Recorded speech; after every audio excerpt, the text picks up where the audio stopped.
Airbnb family, this is an urgent one. I need you to stop what you're doing and sit down at a laptop or a computer and pull open a URL that's in the description of this video and take a look at something. There is a massive bug right now that is under the surface that you would not notice unless you check this URL, and it's costing some hosts tons of money, thousands, tens of thousands of dollars. Now, it doesn't affect all hosts. It is only affecting a small subsection of hosts, but you may be one of them. So firstly, if you are in a country that does not require that you pay all the host fees already, if that change hasn't occurred, and you are using any API whatsoever, which we'll explain here in the video, this could happen to you. All right, Sean Rakicic, Airbnb Automated. Let me tell you what's going on and how to fix it.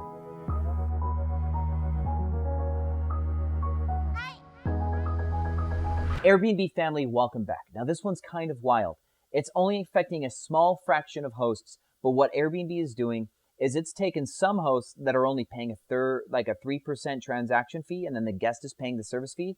It just flipped them automatically without warning to paying a 15% service fee.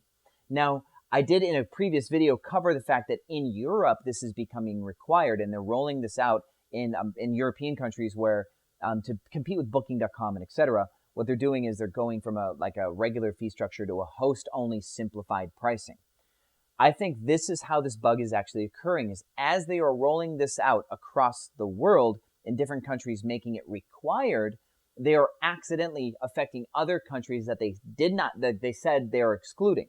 And so if you're using an API, and let me explain, an API is any software that connects to Airbnb and like VRBO or Booking.com or a pricing manager, all sorts of different like bells and whistles that help you run your Airbnb business.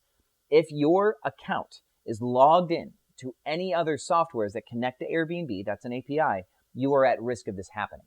So if you've clicked that link down below, cool. If you haven't clicked that link, let me give you a second to click the link. And while you're down there, hit the like button. Thanks. It's on the way. It's on the way down.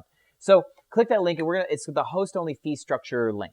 Now you're going to see if you have an API connection that there's going to be two options. If you don't have an API connection on your profile, you'll see that the save button is grayed out and there's no options, no like toggles to click. Now, if you see those buttons, I want you to make sure that you have set it to the one that you want it to be. And by default, it should be set to the one where the guest pays the fees, the bottom one. The top one, it says recommended, but it should not automatically be there, okay?